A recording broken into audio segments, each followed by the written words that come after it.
Morning बच्चों। चलो शुरू करते हैं। लास्ट क्लास में हमने देखा था इलेक्ट्रिक फील्ड के बारे में। इलेक्ट्रिक फील्ड क्या होता है हमने डिफाइन किया था कि सर कोई भी एक चार्ज पार्टिकल है, उसके आसपास में कहीं भी किसी दूसरे चार्ज पे को रख दूँ, उस चार्ज को क्या बोलते हैं, टेस्ट चार्ज। तो उस पर जो फोर्स लगेगा इस चार्ज की वजह से, उसे अगर अपने डिवाइड कर दिया इस चार्ज की वैल्यू से, तो वो हो जाती है इलेक्ट्रिक फील्ड की value.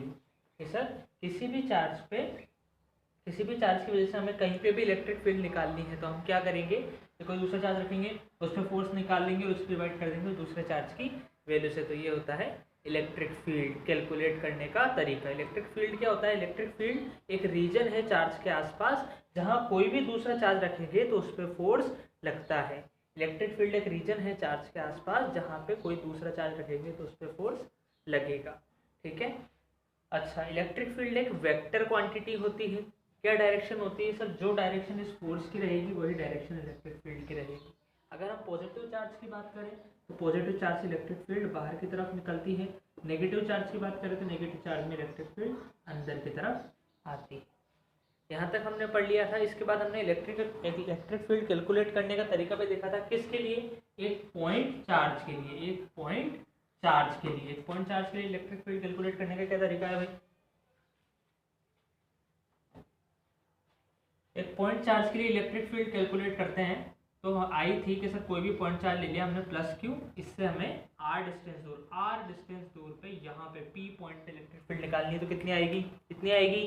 E is equal to के क्यू अपॉन आर स्क्वायर। कितनी आती है? के क्यू अपॉन आर स्क्वायर। ठीक है। इसके बाद हमने देखा था कि अगर एक से ज़्यादा चार्ज हो जाए तो क्या करेंगे? वही चीज़ है electric field due to system of charge. इसका ट्रेलर हम लास्ट लेक्चर में देख चुके हैं। अब पूरी पिक्चर देखते हैं। देखो, अगर एक से ज़्यादा चार्ज हो गए, ये हो गया प्लस Q1, ये हो गया प्लस Q2, ये हो गया प्लस Q3, चलिए इसे माइनस कर लेते हैं, माइनस Q3। और मुझे यहाँ पे इलेक्ट्रिक फील्ड निकालनी है P पॉइंट पे। ठीक है। अब सर यहाँ पे इलेक्ट्रिक फील्ड आ किसकी रही होगी? इलेक्ट्रिक फील्ड इसकी आ रही होगी कि सर ये भी फोर्स लगाएगा, ये भी फोर्स लगाएगा, ये भी फोर्स लगाएगा, तो इन तीनों चार्ज की इलेक्ट्रिक फील्ड आ रही होगी। तो सर तीनों की निकाल। फिर देखो, इसकी वजह से इलेक्ट्रिक फील्ड किधर आएगी? सर Q2 की वजह से पॉजिटिव चार्ज है तो इससे दूर जाएगी, ये डायरेक्शन रहेगी E2 की। Q1 की वजह से निकालेंगे, वो भी इससे दूर जाएगी क्योंकि पॉजिटिव चार्ज है E1। और Q3 की वजह से निकालेंगे, नेगेटिव चार्ज है इसकी तरफ ही होगी E3। सर इस पॉइंट पे तो तीन इलेक्ट्रिक फील्ड है और हमसे तो पूछा है कि find electric field eight P। तो कौन सी दें? E1 बोले या E2 बोले या E3 बोले? क्या करना है? हाँ पता है तुम्हें क्या करना है कि सर जो नेट इलेक्ट्रिक फील्ड होगी ना, क्योंकि इसकी वजह से भी आ रही है, इसकी वजह से भी आ रही है, इसकी वजह से भी आ रही है, तो तीनों का ओवरऑल जितनी इलेक्ट्रिक फील्ड होगी, तीनों का वेक्टर सम जो होगा वो ही आएगी नेट इलेक्ट्रिक फील्ड। और इस चीज़ को हम क्या बोलते हैं? पढ़ चुके हैं फोर्स के केस में, प्रिंसिपल ऑफ सुपरपोजिशन। देखो, प्रिंसिपल ऑफ सुपरपोजिशन का मतलब क्या है? प्रिंसिपल ऑफ सुपरपोजिशन का मतलब ये है कि तुम्हें अगर 10-12 चीज़ों की वजह से कुछ भी निकालना है, जैसे 10-12 चार्ज हो गए, उनकी वजह से फोर्स निकालना है, उनकी वजह से इलेक्ट्रिक फील्ड निकालनी है, तो इसका मतलब ये है कि एक एक करके सबका निकाल लो और फिर उन्हें वेक्टोरिकली ऐड कर दो। एक एक करके सबकी इलेक्ट्रिक फील्ड निकाल लो, उन्हें वेक्टोरिकली ऐड कर लो। एक एक करके सबका फोर्स निकाल लो और फिर उन्हें वेक्टोरिकली ऐड कर लो। यही होता है प्रिंसिपल ऑफ सुपरपोजिशन। समझ में आई बात? नोट कर लो।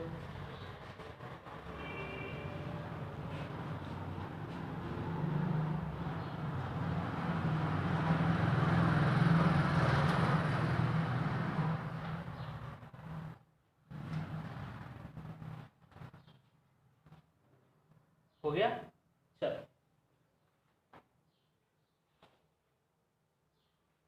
अब एक क्वेश्चन जैसा हमने लास्ट क्लास में किया था वैसे एक और बार करके बताओ, मुझे जल्दी से करके बताओ।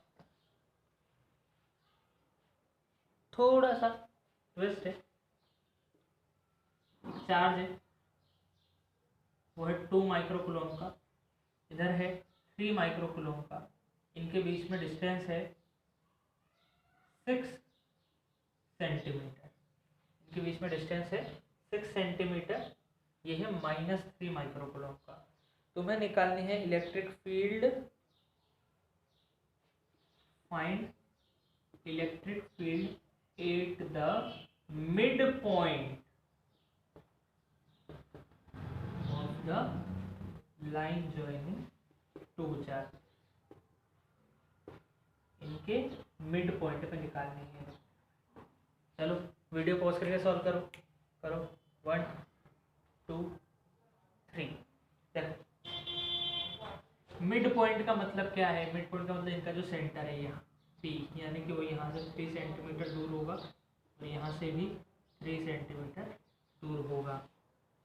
अब P पे मुझे इलेक्ट्रिक फील्ड निकालनी है, तो सर P पे इलेक्ट्रिक फील्ड आ किसकी वजह से रही होगी? सर P पे इलेक्ट्रिक फील्ड आ रही होगी एक तो 2 की वजह से, तो 2 पॉजिटिव है तो पॉजिटिव की वजह से आगे जाएगी, तो ये है E2।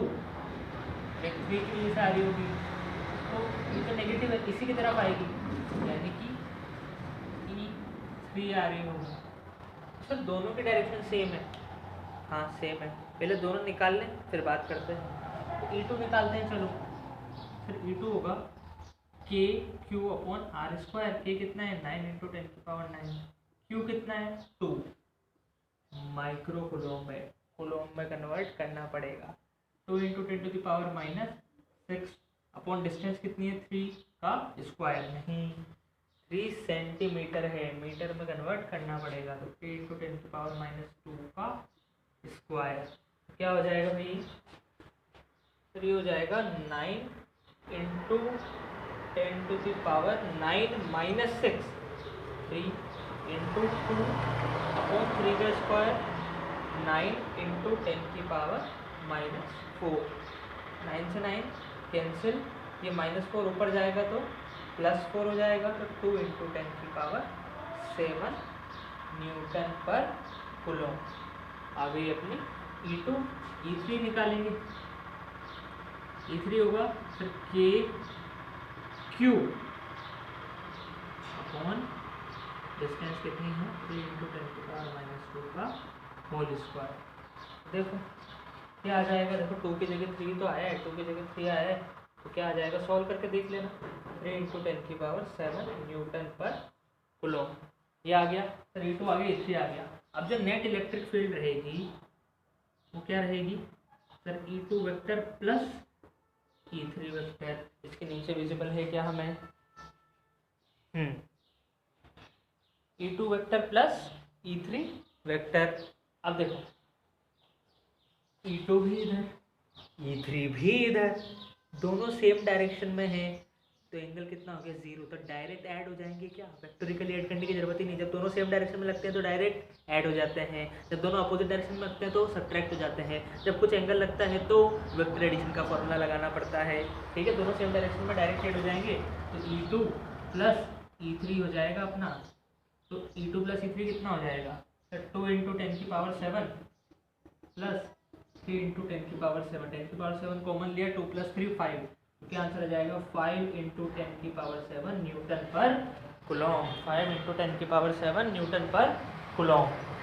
Direction direction direction sir ये तो होगी डायरेक्शन, यानी कि हम बोल देंगे डायरेक्शन क्या होगी टुवर्ड्स -3 माइक्रोकूलम। ये हो गया हमारा आंसर। समझ में आई क्या बात? देखो क्या किया सर, बीच में निकालनी थी, इसकी वजह से निकाल दी, इसकी वजह से निकाल दी, दोनों की डायरेक्शन देख ली, दोनों की डायरेक्शन सेम डायरेक्शन में आई, दोनों को ऐड कर दिया, दोनों को ऐड कर दिया तो आंसर आ गया। समझ में आई क्या बात? ठीक है, चलो आगे बढ़ते हैं, है ना, तसल्ली से भी सुन लो। चलो हमसे पूछा था find electric field at the mid point of the line joining 2 charges, यानी कि ये जो 2 चार्ज है इनके मिड पॉइंट पे इलेक्ट्रिक फील्ड निकालनी है। तो मिड पॉइंट पे इलेक्ट्रिक फील्ड दे कौन रहा होगा? सब दुनिया भर के जितने भी चार्ज है वो सब दे रहे होंगे। दुनिया भर के कितने दिए हैं हमें? 2 दिए हैं, तो दोनों की वजह से हमने इलेक्ट्रिक फील्ड निकाल ली। दोनों की डायरेक्शन देखी, दोनों सेम डायरेक्शन में आ रहा है, तो डायरेक्ट ऐड हो गए, डायरेक्ट ऐड करके आंसर निकाल दिया। समझ में आई बात? डाउट बताओ, डाउट? ठीक है, चलो प्रीवियस ईयर एक बोर्ड का सवाल करते हैं अपन, जो कि 2016 या 17 में पूछा गया था।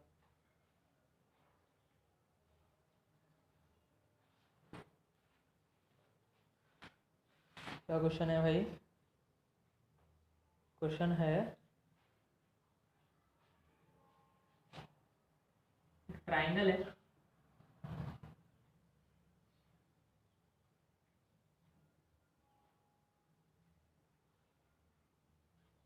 यहाँ पे प्लस क्यू चार्ज दिया हुआ है, यहाँ पे माइनस क्यू चार्ज दिया हुआ है, और ये पॉइंट है पी। इक्विलेटरल ट्राइंगल है, सारी साइड तुम्हें ए दे रखी है, सारी साइड्स ए साइज की दे रखी है। सवाल है find net electric field at P. Find net electric field at P. चलो करो, वीडियो पोस्ट करके ट्राई करो।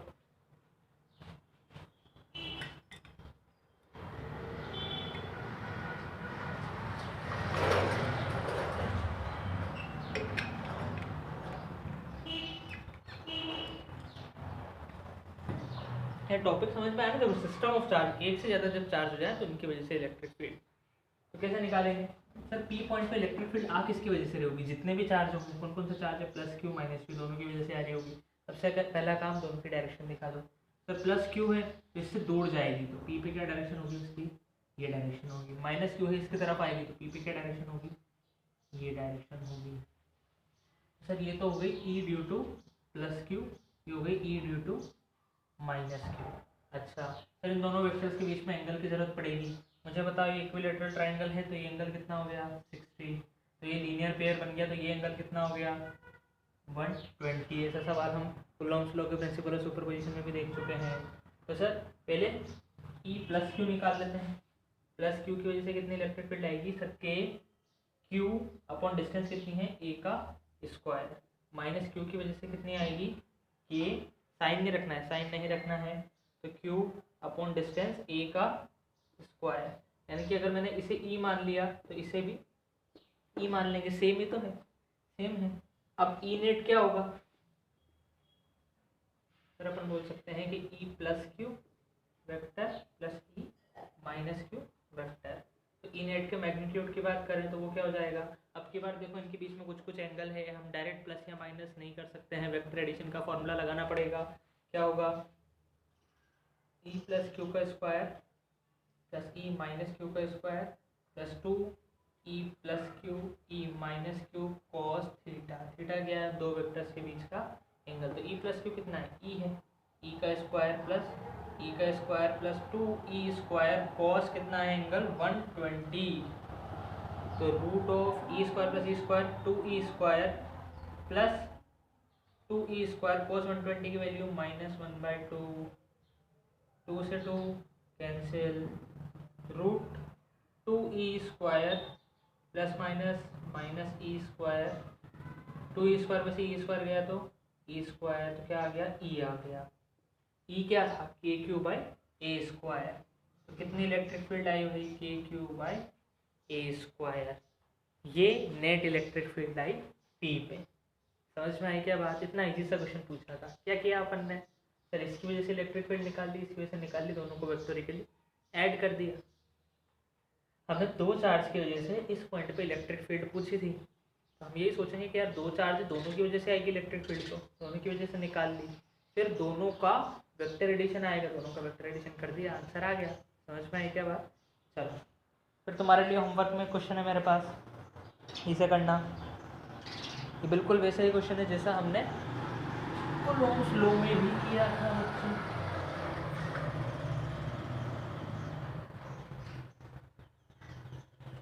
चलो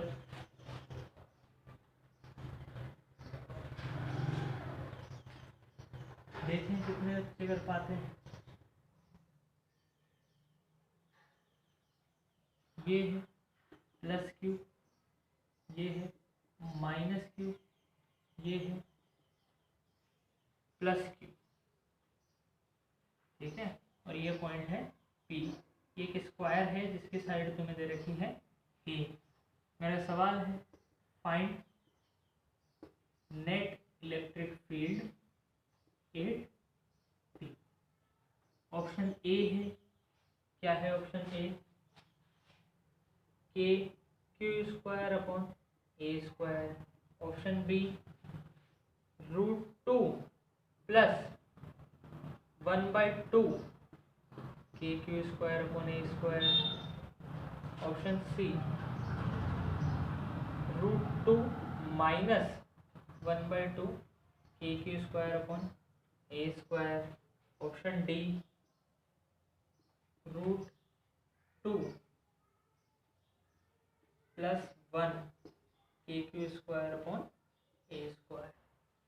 तो इस क्वेश्चन को घर से सॉल्व करके लाना, जो आंसर आए वो कमेंट में लिखना, नहीं आए तो भी लिखना, ताकि फिर मैं उसे एक्सप्लेन करूँगा। नोट कर लो। आगे बढ़ते हैं इसके बाद।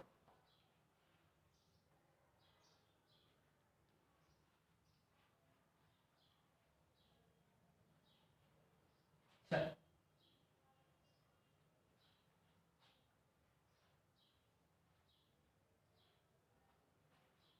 एक क्वेश्चन करते हैं। एक चार्ज दे रखा है +q, दूसरा दे रखा है +9q। इनके बीच में डिस्टेंस दे रखी है r। Find the point on the line joining two charges at which net electric field is 0। ये बिल्कुल थर्ड चार्ज इक्विलिब्रियम जैसा क्वेश्चन है। क्वेश्चन पढ़ो, समझो, ट्राई करो। सेम बिल्कुल वैसा ही तरीके से होगा जैसे हमने थर्ड चार्ज इक्विलिब्रियम वाले देखे थे।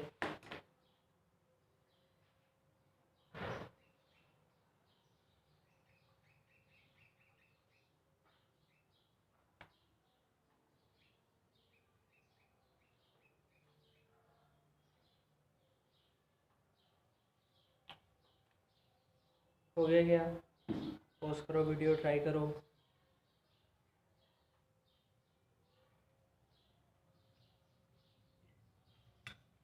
इस पहले क्या करना पड़ता था? नेट फोर्स 0 करना पड़ता था। अब क्या करना पड़ेगा? Electric field 0।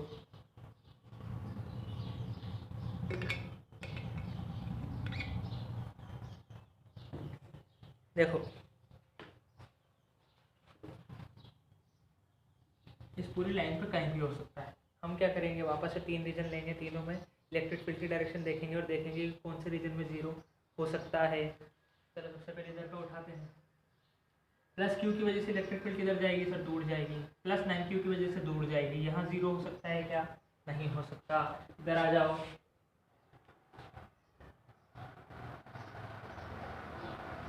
+9q की वजह से किधर जाएगी सर? इधर जाएगी। +q की वजह से किधर जाएगी? इधर। यहाँ भी 0 नहीं हो सकता क्योंकि दोनों एक ही डायरेक्शन में है। कैसे 0 हो सकती है नेट इलेक्ट्रिक फील्ड?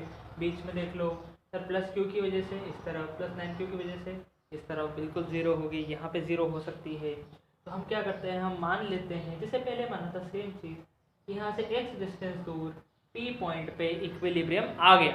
हमने मान लिया let at P E net is equal to 0। हमने मान लिया नेट इलेक्ट्रिक फील्ड 0 है।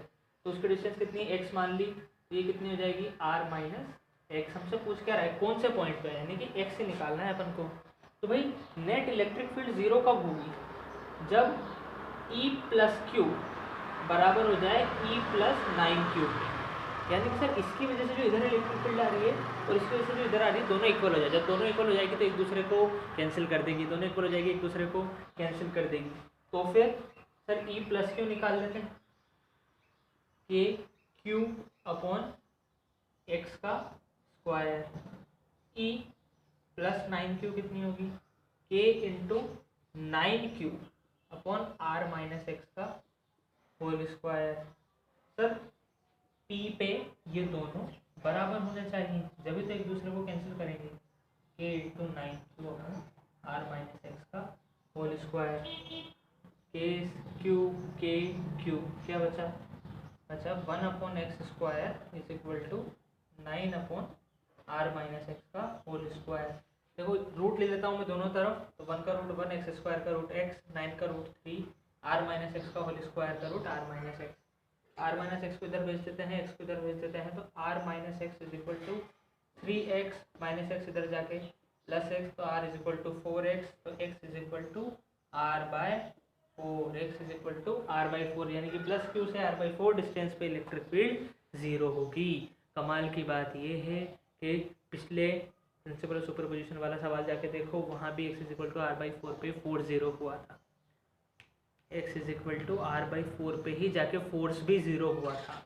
ऐसा क्यों हुआ? क्योंकि किसी भी चार्ज पे फोर्स कौन लगाता है? Electric field. तो अगर इलेक्ट्रिक फील्ड 0 हो जाएगी किसी पॉइंट पे तो फोर्स अपने आप 0 होगा।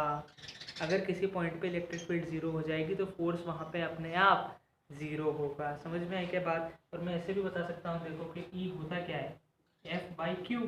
तो अगर F 0 हो गया तो E को तो 0 होना ही पड़ेगा। समझ में आई बात?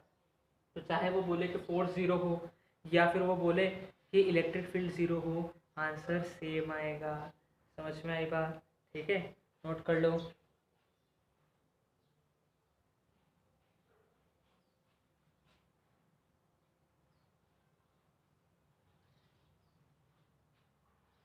नोट कर लिया?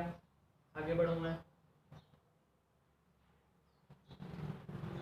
अब ऐसा क्या, ऐसे एक और क्वेश्चन तुम्हारे लिए होमवर्क, और कल से हम बोर्ड का एक बहुत इंपॉर्टेंट टॉपिक स्टार्ट करेंगे, इलेक्ट्रिक डाइपोल। क्या स्टार्ट करेंगे? Electric dipole. क्वेश्चन है, ये प्लस क्यू चार्ज है, ये -4q चार्ज है। थोड़ा ट्विस्ट दें यार कहानी में, ऐसे क्वेश्चन कर लिया ना अपन ने। तो -4q इधर है, प्लस q इधर है, इनके बीच में डिस्टेंस है इस बार r। Same question, find the point on the line joining two charges